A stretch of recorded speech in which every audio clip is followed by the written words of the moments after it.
What's going on, fam? It's your boy, Papa Swole, and I'm back with some more nuts on your chin. I know you're ready. Here we go. Oh. Here they are. Right for your chin. Here they are. The following program is rated TV MANOC. It contains a big pair of nuts directly on your chin. It is intended only for mature audiences. Viewer discretion advised.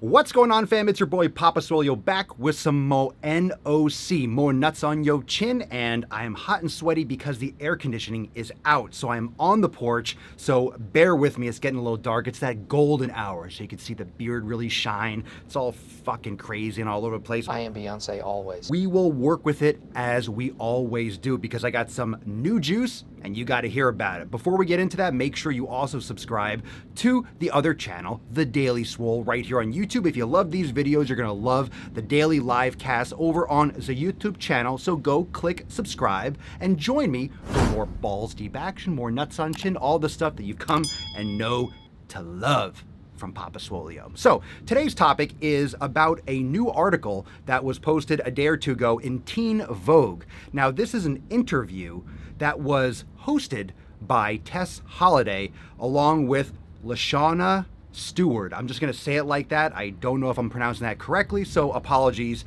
if I said that improperly. Remember, this whole context, it's in Teen Vogue. Teen Vogue. This is a magazine for teenagers, for high school, pre-college, right on that cusp, very, very impressionable. And this is going to be in the actual magazine. It's going to be online. It's going to be targeting young girls. Now, Tess Holliday, of course, is popular for being the front runner, pretty much, of the fat acceptance, of the body positivity, of the healthy at every size. She's, from what it seems to be, one of the first ones, if not the first one, that really rose to that popularity. But I can't help it that I'm popular. In the last year or two, based on her flaunting her obesity. Now, myself, Alan with Every Damn Day Fitness, Michelle McDaniel, John from Obese to Beast, we've been covering this because when you're promoting obesity, you're promoting it. If I were nothing special, no one would ever reach out to me and tell me that I'm their inspiration and I'm the reason why they wore a crop top out the house today. If there was nothing special about me, I wouldn't get 30 plus messages every day of people telling me that they look forward to seeing my selfies and to see my outfits because I'm iconic. Okay, you're not addressing the health complications, you're brushing it off as if it doesn't matter. That is hurting people. It's encouraging people to forego their health. It's encouraging people to just accept their situation and not look to improve, not look to push the boundaries, not look to get better, and not look to the future where those health complications lie. She has trouble walking. She does some kind of modeling, if you want to call it that, and really almost just kind of like stumbles around. She doesn't move well because she's obese. Now, there's a lot of talk that I've covered about obesity being a mean word, being an improper use of the word, right? Madeline Georgetta was putting an asterisk over one of the letters in fucking obesity, the B, O-esity, or some shit. I made a video about that like a month or two ago. But it's a medical term for a reason, because it's an issue. Just by being obese, you have a medical condition.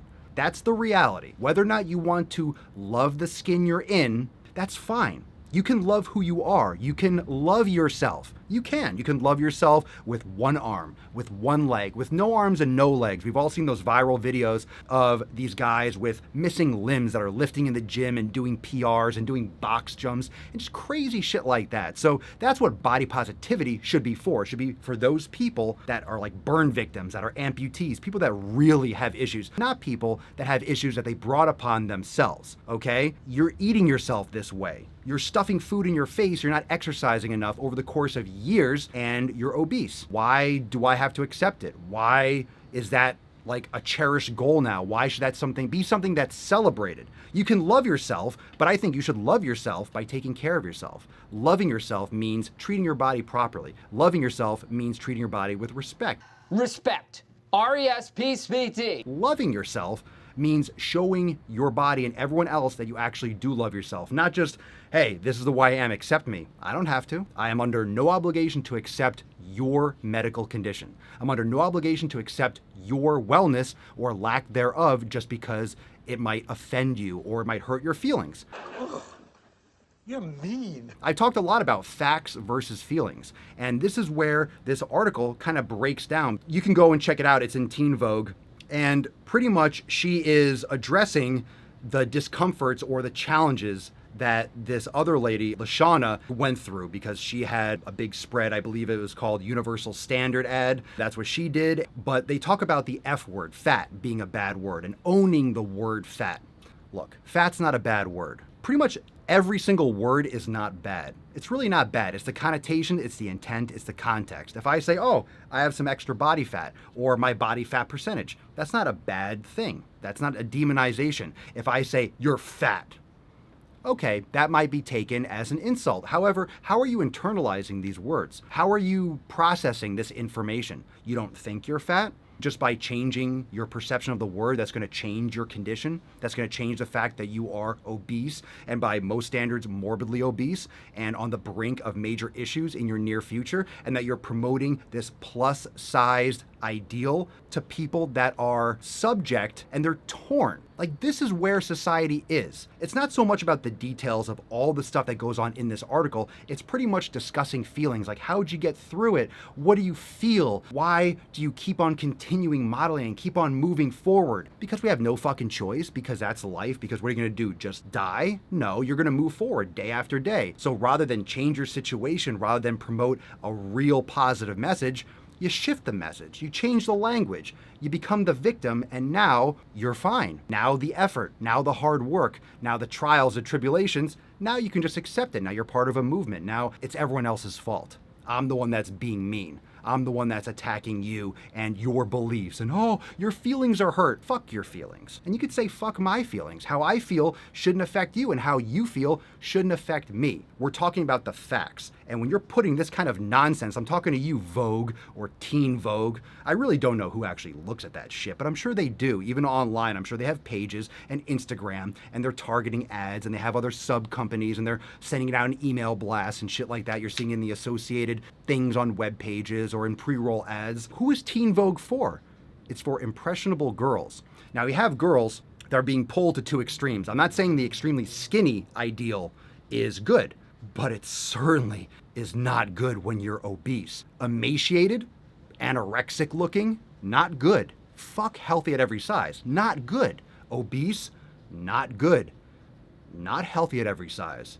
You need to be within a weight range, a body composition range. Does that mean that if you're 24%, you're gonna have diabetes? It doesn't mean that. It doesn't mean that if you're 16%, oh, you'll never get sick, you'll have no problems forever. It doesn't mean that. What it means is that you are putting yourself at risk. And I talk about this a lot. I mentioned it in one of my previous videos about Amber Lynn Reed and her issues walking. Let's talk about just moving.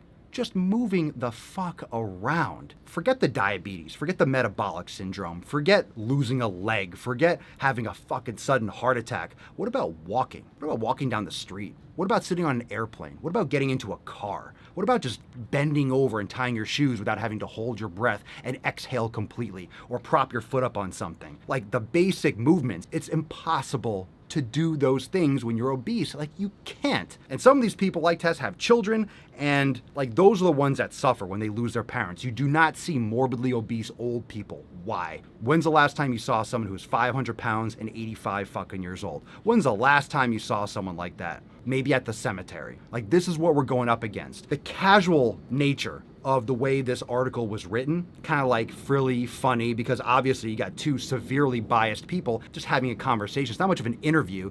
It's like it's mandated. You have Teen Vogue that is bringing on Tess Holliday, plus-sized, obese, to interview someone plus-sized, obese. Biased much? Like, what message are you trying to send, Teen Vogue? Subscriber count hurting?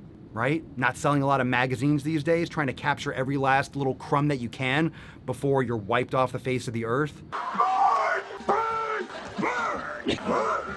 You know, little comments that are made throughout this article, You know, they're talking about some other plus size model. And then Tess Holliday says, quote, all three of us should be the next fat Charlie's Angels or Cheetah Girls. And they talk about how they should be redoing all these different things with obese women. Why? Why? Why? Why? Why? Why? So we can empower more sickness? Do we need more sickness? Do we need more issues with obesity? I was at Target today, had to get a garbage can for this fucking trash. I was at Target to get a garbage can, and this woman, I thought she was talking to me, but she was talking to the employee behind me. She goes, excuse me, sir, can you help me with this? And I turn around, so they had this whole stack of Pull and Spring, like the water bottle cases. This woman, obese, and her obese child, she couldn't lift one of those racks of like 24 bottles of water into her fucking cart. The coincidence of me seeing that, I mean, it's everywhere all the time. You go to Walmart, you see that every fucking second. But she couldn't lift a case of water into her cart. She has a child. I mean, the guy's like, yeah, sure, helps her. How is she gonna get that from her cart to her car? How is she gonna get that from her car to her fucking house, to her apartment, to her condo? Basic function. This is the problem that we have. It doesn't mean that you're a bad person. Let's get this fucking straight. I'm not fat phobic. I'm not. But if you want to call me fat phobic, sure. I don't want to be fat. I don't like seeing people that are fat. I don't. Why? Because they're unhealthy. And I don't like seeing unhealthy people when it's something that's preventable. That's what pisses me off. I don't hate them as a person. I'm not going to be rude to them. I'm not going to spit on them. So if you want to call me fat phobic, sure. I am fat phobic. I said that in videos before. I don't want to be fat. It's not good. It's not good to have excess. It's fine to have fat. I have body fat. I'm not shredded to the fucking bone. That's not healthy either. But you need to be pursuing health. And it's not healthy to be dragging around like a fucking pack mule 50, 100, 200, 300 pounds of extra body mass. On what fucking planet do you think that's healthy? In what fucking situation is that good? I mean, this kind of stuff is bad. It's bad enough when you're putting out YouTube videos when it's on Cosmo and shit, but when you start getting into fucking Teen Vogue and kids, you're poisoning minds. This is dangerous shit. You shouldn't be promoting any kind of extreme. You should be promoting real fucking health and healthy eating and teaching kids to love themselves by teaching them how to cook, by teaching them how to exercise, how to meditate, do yoga, be more active, and not read this fucking dribble. So I'll put a link to the article down below in the description. You can check it out and let me know what you think down in the comments. What do you think about the fact that this type of article is in Teen Vogue? What do you think about the content about obese models, about plus size models? Do you think it's about the curves? Do you think, oh, it's just a flaunting? Do you think it's just a masquerade? Or do you think it's actually a valuable thing? Like, I believe in having plus size gym wear and stuff like that because, yeah, people need to wear something to lose that weight, to go out and exercise. I'm not saying don't make plus size clothes. I'm not saying don't adjust or have businesses that can cater, but let's not promote that as a positive thing. People want to emulate someone that they admire. That's why we need more people like Charlie Gold. That's why we need more people like Trey when I was on the podcast or the video the other day on Alan's channel. We need more people that are overweight, that are obese. Just like Marsha made a video like 2 days ago about her, the one that said that she was morbidly obese and made the video. We need more people that are obese, that are in this situation, that are being honest with their struggles, that are being honest with how they feel, that are being honest with their actual day-to-day discomfort and take accountability and get better. So thank you so much for joining me. I hope you enjoyed these nuts on your fucking chin. I'm sweating. It was a sweaty fucking sack. So I don't even know how I'm gonna do the podcast today because I got no fucking power, but I do have these fucking sick fucking gains. So go to the gym, go do something. Don't succumb to fat acceptance. But go read this article and let me know what you think in the comments down below. Like and subscribe if you haven't already, and make sure you also go over and subscribe to the Daily Swole right here on YouTube so you can catch the live stream, the podcast, the Mancast, the Slamcast every fucking day. I'll see you next time for some more nuts on your motherfucking chin. Peace out, fam. Oh my God, fucking hot.